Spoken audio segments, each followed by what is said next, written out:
We interrupt this program to bring you an important Wayfair message. Wayfair's got style tips for every home. This is Styles McKenzie helping you make those rooms sing. Today's style tip. When it comes to making a statement, treat bold patterns like neutrals. Go wild, like an untamed animal print area rug under a rustic farmhouse table from Wayfair.com. Arr, fierce. This has been your Wayfair style tip to keep those interiors superior. Wayfair, every style, every home. When people have moments in their life that are really dark, I now tell people, this is my journey sharing with people, that no matter how dark it is, you always have to look for the light. Even if it's like a mustard seed, whatever it may be, if you look for the light, you can get through it. Welcome to Paper Napkin Wisdom, where we share pearls of wisdom shared by some of the world's top entrepreneurs, leaders, and difference makers. Here's your host, Govind Jayaraman. Hi, I'm Govind Jayaraman, and this is Paper Napkin Wisdom, episode 331. Thanks for joining us. Today, we explore the simple ideas that create meaningful shifts in how we lead, how we live, and how we see the world. Today's conversation begins with a sentence that's so quiet, so unassuming that you might almost overlook it. Always look for a glimmer of light. That's the napkin shared by today's guest, Denise Cesare. And what you'll discover as you listen is that this isn't a hopeful thought written from a distance. It's a truth that was earned through experience. Denise's story is one of losing her voice, literally, and in the process, learning how to listen more deeply to intuition, to presence, and to subtle signals that tell us that we're still moving forward, even when progress feels invisible.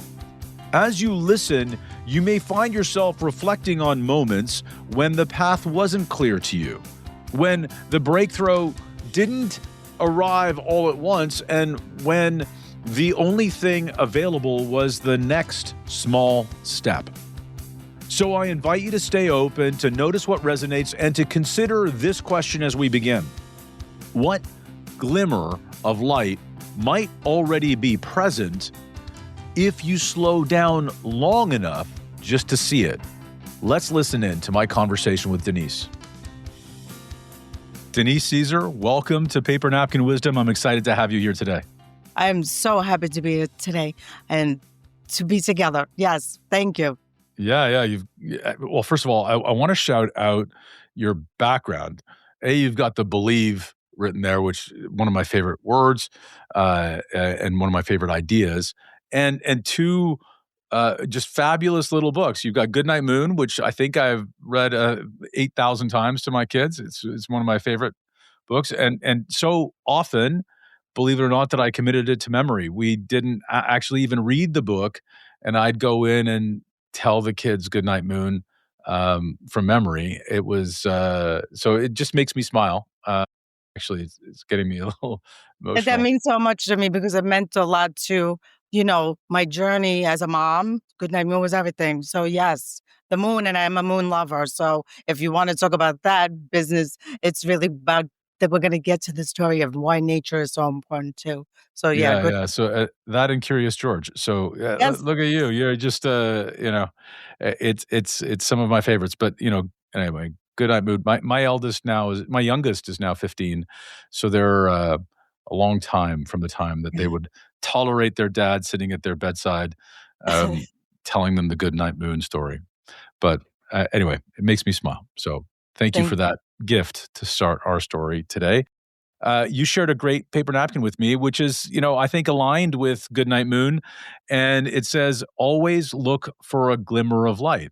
Why did you share that with me? Okay, so I don't know if we want to start talking about my story, but, I had some things that have happened to me over the course of the past 20 years or so. In 2006, I lost my voice in a car accident, and I have a condition called spasmodic dysphonia. So the dark time. So when people have moments in their life that are really dark, I now tell people, this is my journey sharing with people, that no matter how dark it is, you always have to look for the light. Even if it's like a mustard seed, whatever it may be, if you look for the light, you can get through it. So I think that's an interesting connection to Goodnight Moon. Sometimes the moon has different light showing. It's a full moon, it's a half moon, it's a quarter moon. So yes, the glimmer of light was so important for me personally to get through the journey, always trying to see the light, even if it was this big. Yeah, well, let's start. What was going on back in pre 2006? Mhm. What was your day to day life like?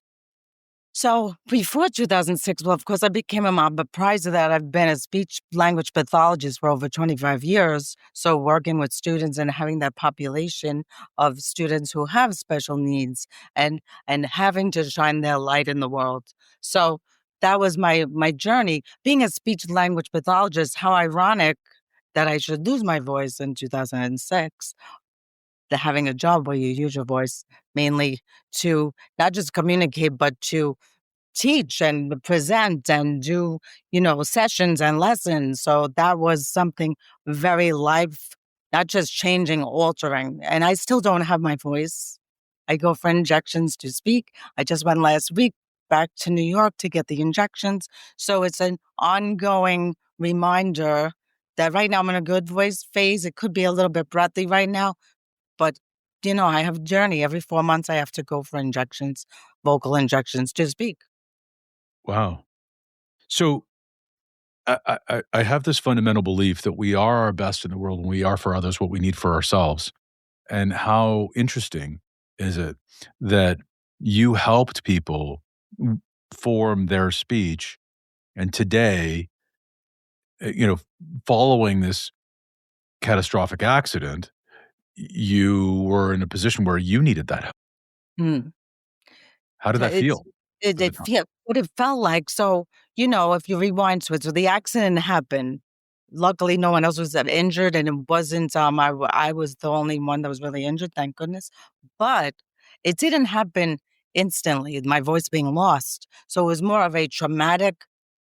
God, because it's neurological. The condition I have is neurological, but having that happen slowly and then all of a sudden not being able to actually I didn't have a voice for 5 years, I didn't tell you that. So, the Botox happened 2011. I was 5 years without a voice in the world. Wow. So, that was something deep and dark, and when I talk about looking for glimmers of light, I had to look not even just daily, sometimes hourly to find the get out of the darkness. And always tell people at that time, my son was 6 years old when that happened. I always tell people I thought it was him that saved me, that kept me going, that was my reason to stay here.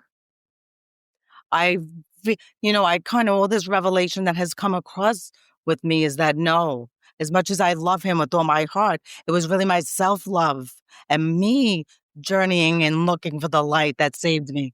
I wanted to believe that it was someone else, but when I dug deep, it was me who saved me It's because of myself. sometimes easier to believe it's someone else, isn't it?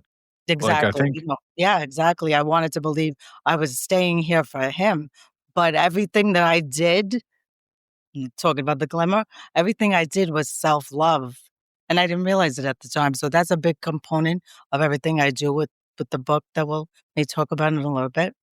yeah.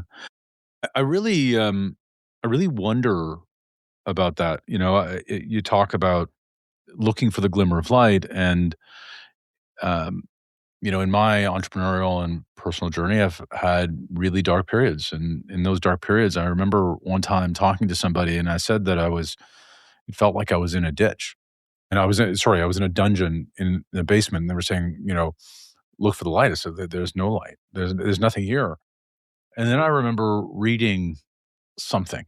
I don't know what I read. I don't know where it came from, Denise, but it was something like, "Don't look for the light. The light doesn't exist. You're the light." When you realize there's a point at which you realize that you're the light. There is no light at the end of the tunnel. It is a mirror, and the Mhm. mirror is showing you. And if you look for it, it's there. If you I love don't that look so for it, it's much. not there, I right? think that is amazing. Like the moon, right? Right. Like the moon, right? So is that you are the light. You are the light. I love that. But when Yeah. I say look for the glimmer, you have to have tools to get out of that dark place. So when I say glimmer of light, you have to do something to find your light because it could be you don't know where it is. That's so another thing that I mean about that. Looking for the light to see inside yourself, maybe. That's right. So you quite literally rediscovered your voice, had a Mm, new voice, and I'm sure it's a new voice, right? It's probably not the same as it was before. exactly. Um, and so you rediscovered your voice 5 years after your injury, after your accident. Hmm. Catastrophic accident happens in 2006, 2011. 5 years later, you discover this treatment and you find your voice. What's the f what's the first thing you say? What like, how does that even I mean, I can't even imagine what that's like. So let's rewind to the not having the voice, right? So that journey, like I talk about my son. So he was 6, but he was intuitive with me. He understood me. He knew what I was saying. So that was something. But you're right. What was the first thing? So I actually worked those 5 years. I had to fight like heck to keep my position, and I had to even recognize myself. Not even did I recognize myself, I diagnosed myself. That's another whole story, because no everyone's saying it's all different things, and that's another thing about finding the light is trusting your intuition. So fast forward to finding the right doctor. It was 5 years I didn't do it because I knew too much. Sometimes knowledge is power, but I also knew more about the science of doing the Botox that I do to talk. So when it's funny because I couldn't go through drive-throughs, simple things that when you didn't have your voice that sound very trivial, but I couldn't speak. I couldn't project into a drive-through. But the first thing that comes to my mind that happened when I came and I drove through the drive-through, and there was a beautiful friend behind me, seeing me talking to that microphone, clapping. So that's something that just came to me. I don't know why. That's a moment that just popped up that she was cheering for me because all those years I struggled. I would have to then write it on a paper, maybe on a paper napkin, what my order was. Right. So yeah. So But what? isn't it always interesting? It's always and one of the things that I was curious about, was it a big thing or was it a small thing that you noticed when you what would pop into your unconscious when I asked you that question? Because it it tends to be the little things, isn't it, Denise? It is those things that we take for granted. Isn't it also true that those things that we take for granted are also probably the source of the glimmer of light? We're looking for a thunderbolt to crash Mhm, down upon us. We're looking for this big saving thing, but it's not a big saving thing. It's a little thing. It's like a little thing that we would take for granted and maybe mhm. miss most of the time, right? Exactly, exactly. You want your coffee, but you can't tell them. Yeah. Yes, exactly. Right. So I Right. love that, yeah. So let's talk about what you did with so you're 2006, you're you're you're trusting your intuition, you're finding the glimmer of light, you're looking for the glimmer of light. Your son is your reason, yeah, at least to yourself at that moment. You're telling Mhm, yourself that story, which is mhm, at least helping you move. And I'm a big fan of telling yourself anything you need to tell yourself to move. Like, just it doesn't matter what it is. It doesn't matter. Make believe. Like, pretend it's somebody else. Great, pretend it. All in, right? Um, but uh, that trusting your intuition. th- So somewhere along that way, you were probably told you're never going to speak again. Ha! That's funny that you say that, okay? So I did. The reason I didn't do the Botox for 5 years is because, of course, like I said, I diagnosed myself, and then I found a doctor that told me I should never work again, and I should just give up. I should do Botox, though, but I shouldn't do anything else, and thank my intuition for running as fast as I could away from that, because not only the science beyond the injection, he would have given me way too much and atrophied my vocal folds.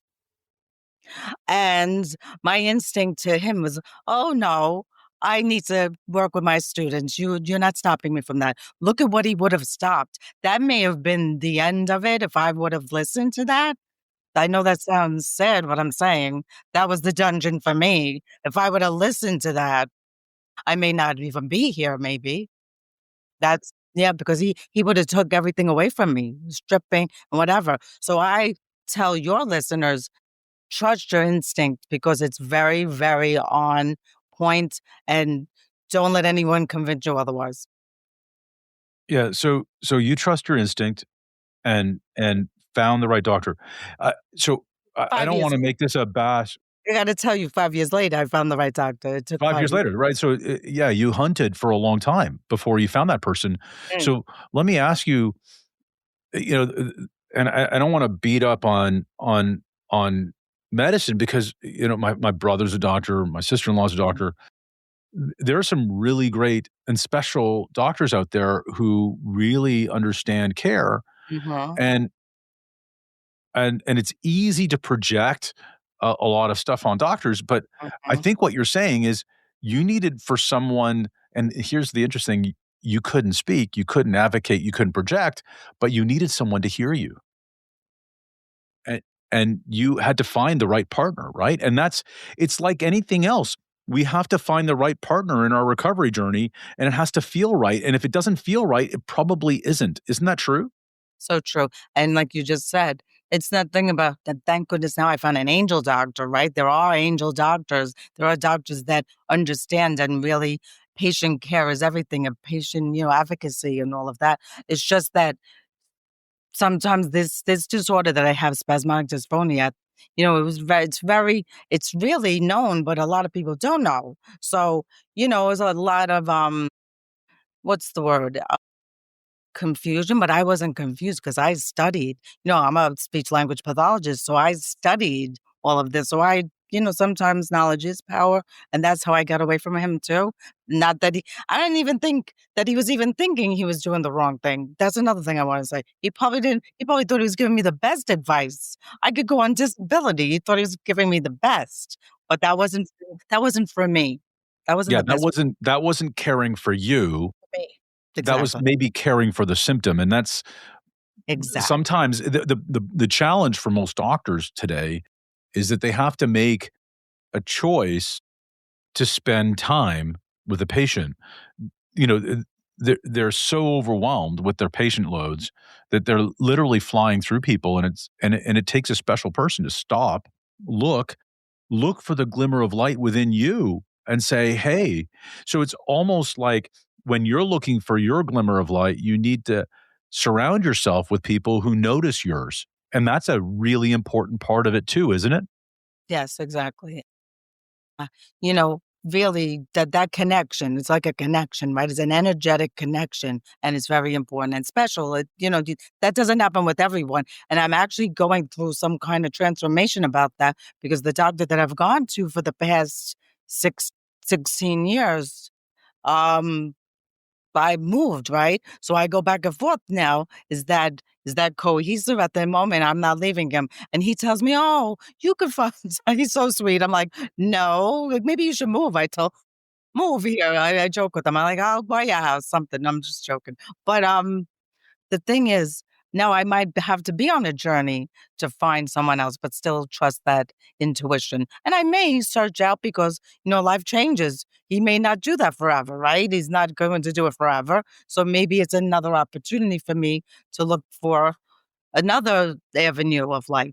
So that's another thing I want to say. Sometimes things change, and how do you move with that change? So that's important too. So, for people listening, and I think it's relevant to your story, especially where we're going to go next, is what is spasmodic dysphonia?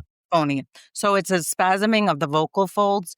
There are two different types. There's abductor, adductor, and I want to get too sciencey, but if I tell it in layman's terms, I have spasms of my vocal cords. And so that means that the air, we speak on breath support, the sound gets strangled and choked and it can't come out. So then you can't say sounds, phonate, nothing. It's like almost like you're choking on your words. So that's what that condition is. And it's neurological. And not everyone is blessed for Botox to work effectively. See, I knew what I needed because I was lucky to say, no, you can't do a high dose. You have to start low and slow because then you'll atrophy my vocal cords. So it is a condition, a neurological condition that affects your vocal cords.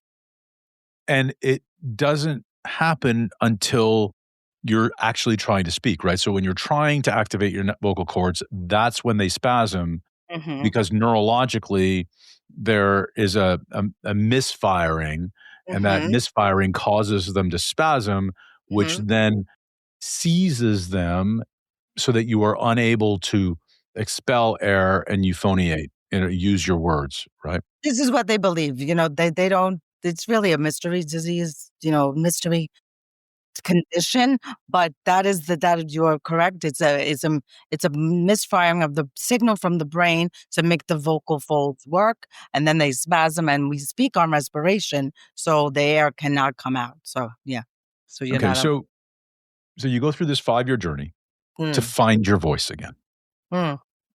Not just so that you can order drive-through anymore.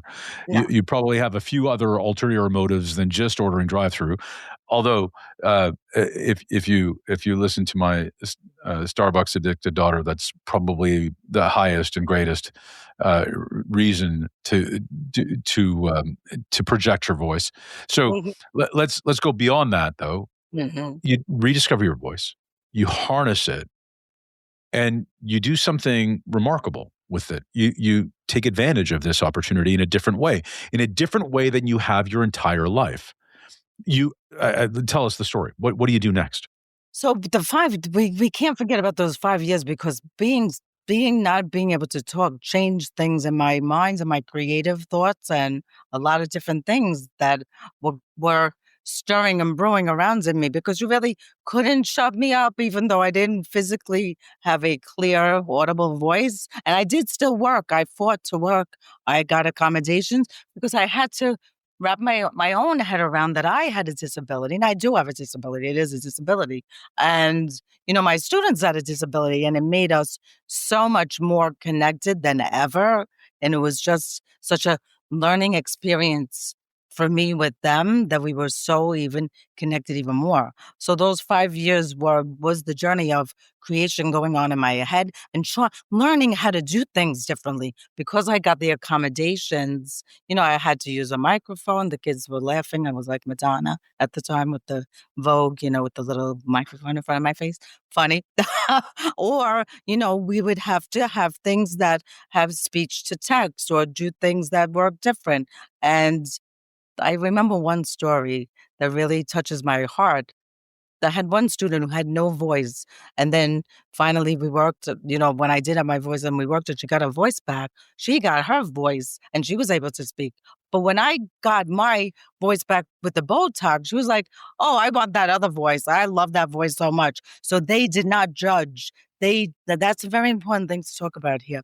The children with their innocent hearts and minds and spirit did not judge me. The parents, the teachers, the administration, judges, the children did not judge me ever. So I want to say something about that. Shout out to the spirit of children. They did not judge me, and she wanted the other voice. That was hilarious. Yeah, it's amazing, right? Yes, And you have a natural tendency, Denise. I have to say, she loved me for me. That's what she loved me for what I brought to her. It didn't matter my voice. So that was something I have to say. Yeah, I think it's really powerful. But I also want to point out that you have this persistent. There's a pattern in our conversation, Denise, already that every time something happens, you are very clear that it's happened for you, and you're not moving past the blessings of the moment, like the opportunities of the moment. Like, for example, the children didn't judge me. This girl loved me for who I was. They saw me for who they are. And I believe that these are things that you've carried forward in your work. This is what has made you who you are. And your ability to pick up these things that have happened for you amidst and amongst the challenge Mhm. is really formidable.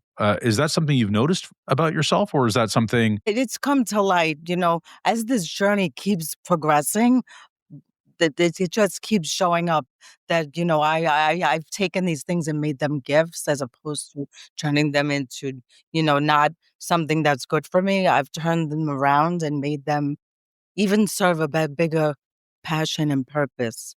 Yeah, I have to say, I recognize that more and more every day recently. I don't know what's happening. The universe is just showing up more and more because I think this energetic field, when you keep giving it out, it does all those, not that it wasn't, and I noticed it coming back to me, but it's really coming back so strongly at the moment. That's great. The other thing that I think is really interesting about what you just shared was well, and you said this earlier on. You said not being able to speak was an opportunity. Those were your exact words. I think that again, that's looking for the glimmer of light, and I think that you have really embraced this idea all the way through. So what did that do for you? What did I'm not trying to skirt past the 5 years because I think that's really seminally important. However, what did that do for you? What how did you use all of that opportunity? And I think a lot of people miss opportunity because I think Thomas Jefferson said it, people miss opportunity because it's dressed in overalls and looks like work. And you you didn't miss it when opportunity knocked. So what did you do with it? So I actually get so 2011, I get my voice back. So now I'm still fighting. It's still a fight. Because I had to still try to keep my job. I was still always continuous fighting, but I didn't give up. Then I just kept going, and it just kept getting better. But during that time, before the book, before Moments in Motion with Love, that's a big story. That we'll know about a 360 how this all came together. It was really something. So I started thinking of different things. I have a swimwear travel company called Fits Everybody to a T. And it was back then, I was creating that even before the book because I was all about feeling good in your body and the skin you're in and loving yourself and loving the planet and just being, I think it was some kind of like cathartic thing that I just started thinking about in my mind to create. So I created my own designs, covers that at the time when I would go to the swim club with my son, we would say I didn't want to hide. I think that's something else to say. I never wanted to hide. And, when you wear, you had a baby, you feel like you got to cover up. No, I created something that you put on and you look fabulous and you could swim with it. So that's what came out of first losing my voice. I was working with my students, but then that came out, that creativity, designing something, making products, and creating this company. But then, I was still working. So it was that by the time that idea was in my mind, 2012, 13, it's, things take time. Like you said, you got to put on the overalls and giddy up. So that didn't happen right away. So 2017, the company was formed and I'm still working with the children. And that's all. It's better because now I'm not going to say I'm powerful, but I am empowered. People say, oh, I took them down. No, I was empowered to move forward and do what I needed to do in that sessions, in that classroom, wherever I was. It wasn't about them. I didn't care what they were doing to me. I was there for a purpose. And I got there and I worked for over 25 years there and I have other things to do now. So this is why this is here. So now the company comes. That's 2000. And then 2019, 2020. But first of all, my book came out of me during COVID, so we're going to talk about that. So prior to that, I was thinking of writing a book because of everything I went through, right? Mhm. For adults, I'm thinking adults need this prescriptive narrative, how you get through stuff. So that's how I met my publisher, 2020. COVID stops everything in New York. The teachers, speech pathologists, everybody go home, March, April, May, just online with my students. Now, these beautiful souls with challenges, they need to be around people. They can't be in isolation. So I would be online with them, and I would, we have funny stories from that, but I would see the disconnect. March, April, May, they were done. And I went to sleep one night and I prayed and I said, I need to help these beautiful souls. I need to do something. Please help me. And I woke up with a book. And that was May. May is something for me. I don't know why things happen in May with me. Tragic. No, it wasn't but it was a thing. Like it's a life defining moments that happened in May. So I woke up with this book and I'm like, wait. So you know, I didn't have a pen. So I'm feverishly trying to type it, say it into my phone, which we shouldn't have our phones by, I bet, but I did. Um, right? And I wake up my husband, I'm like, please wake up. You got to listen. And he's like, what are you doing now? I'm like, just listen. Just listen up. And I read it and he goes, say that again. Oh, he goes, oh. And he doesn't always go, oh. So I'm like, oh, he said, oh. He was like, oh, really? He told me to read it again. So at that moment, I texted the publisher and said, you must listen to this immediately. She's like, you have to turn it around. We're not doing that on the book. And she's like, what?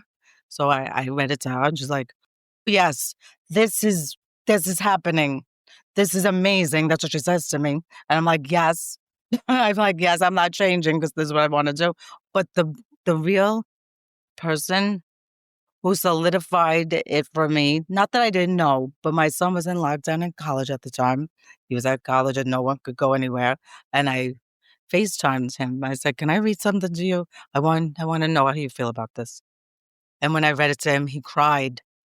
And he's not that he's not emotional, but he's not a cry. He did organic or crying. He's like a release something. And I said, oh, that's it. It's happening. So that was something that came to me and it was given to me. And up until from then until now, it's become has a life of its own. It's amazing. So Yeah, I love that. So let's talk about the book a little bit.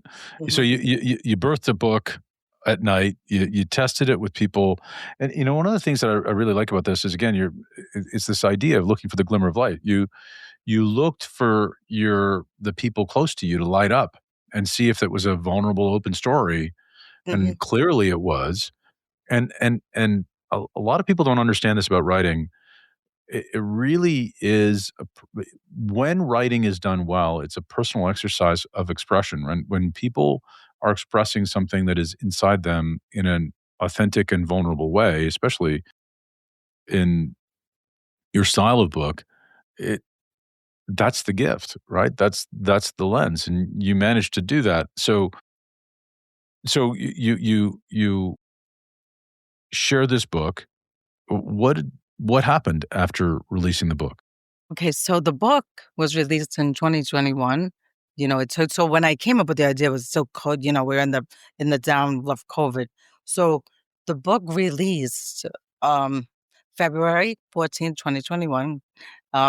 Moments in Motion with Love, because what came up to the and through me was that we only have this moment, and COVID was the clearest thing to really present to all of us, to stop us in our tracks and understand that we only have this moment. You and I now only have this moment. This is now, and being present and mindful. Now, people talk about that word all the time, mindfulness, but you have to practice it. It doesn't happen.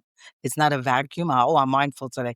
No, you have to really take time to develop how you take mindfulness to a different level. So that's something to be said. People talk this buzzword, mindful, social, emotional learning. You have to have tools and you have to have a way to do actually. For me too, I have this book, but I have sometimes my brain is 10,000 steps ahead of me and then I have to reel it back in. Yeah. So the book goes out Valentine's Day 2021. Mhm. And you take this moment and you move forward, and you got some recognition for the book too, right? Oh, yeah. So many great people. Well, it's not even about the recognition to me is when I hand it to someone and they break down and cry And not that I want people crying, but it's doing its job. It's opening up feelings and seeing inside yourself, because this book is not just, people think it's a children's book. And yes, there's educational features and components to it, because that's who I am. That's, part of my makeup, having education in it, because I even have a glossary at the end of the book. I don't know if you have a copy, but I will get you one if you don't. I would definitely get you one. You have to let me know how to get it to you. But there's education in there, but we all need education, but this book is all about self-love, love of each other, and love of our planet, and all of these things coming together. It's just a journey of healing your inner child. So that's what I believe this book has done. That's great. And you got some recognition by the Ryan Seacrest Foundation as well. Yes, so they're a beautiful foundation, and I was there a couple of times. I was even virtually recently with them, but they really saw the the benefit of how this book, these children are in a hospital, and like I told you before, the children's spirit is way beyond so strong, and they're just so happy to have someone there. They know how to be in the moment, and so I brought the book there a couple of times, and they just loved it, and I loved being there. But what developed from this book is a program called Yoga Motions with Love, where every page of the book is a movement or a moment. But what I developed was that it could be done in a seat, in a chair, in a bed. It's for everyone. You know how I said fits everybody to a T? It's funny how everything comes together. It's about everyone, incorporating all of us, because some people can't go the whole gamut of what yoga is, but they can do a little bit. So it is amazing. It's amazing. Yeah. So I do believe that growth is about subtraction and not about addition. When we focus on contribution, profit follows, but really it's about, becoming who you really are. And for those of you who don't know Goodnight Moon, the story is really a Goodnight story where, first of all, you describe a room and then you say goodnight to each element. So goodnight moon, goodnight room, goodnight the cow jump over the moon, goodnight light and the red balloon. And I think uh, the fact that you carried that light all the way through your story is profound. And you realized through your work that you've become the light. And I think that's even more powerful. And the fact that you've given that to so many children and now through your book to so many more is powerful. So thank you for being a light for so many, Denise. I want to thank you, because light begets light. You have the light, so you see the light in me, and I see the light in you. And thank you for recognizing that. I want to be grateful and thankful to That's you for great. that. So I Catching want to evoke a great story. A great guest of our show gave us a napkin 11 years ago. That napkin said, "What you appreciate appreciates." So when you appreciate someone, they appreciate and value not just to you, but to everyone around them. It creates 2 points of light, for lack of a better word. And he took that napkin and lived it out loud. He created a worldwide movement and unfortunately suddenly passed away a year ago. His name was John Rulin. And to carry on his legacy, what we have done ever since that day is ask each guest to honor this idea and him uh, to immortal, it's just sort of like to create some legacy and momentum around that idea, to shout out someone. So who would you like to shout out today? Can you read it? I need to have that. You have to get it to me. Can you read it to me again? I want to really put What it you appreciate appreciates. to appreciate it. Wow, that's big. So I'm going to say my publisher. I know that sounds silly, but she is a woman who has a heart of gold. Her name's Jen, Inspired Girl Enterprise, and she appreciates all of her authors, and she is just a light. So I'm going to shout out to her. I hope That's she wonderful. I hope she hears this. Jen Young. I could say that, right? Inspired Absolutely. enterprise. She is a light, and I love her. That's wonderful. That's great. Well, thanks for joining me. Thank you so much.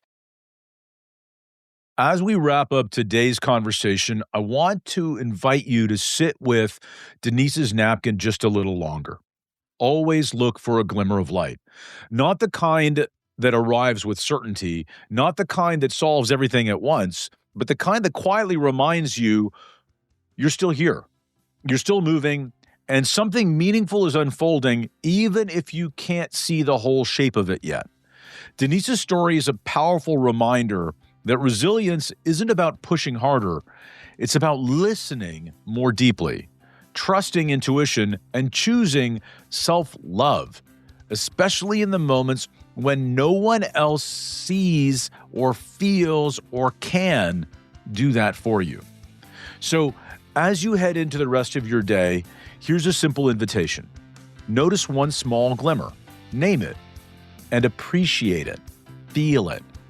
Because what you appreciate appreciates. If this episode resonated for you, take a moment to subscribe, leave a review, or share it with someone who might need a quiet reminder that light doesn't have to be loud to be real. And if you're up for it, jot your takeaway on a paper napkin and share it with the hashtag #PaperNapkinWisdom. I'd love to see what stood out for you. Until next time, remember, one idea, one napkin, one shift, and make it a great day.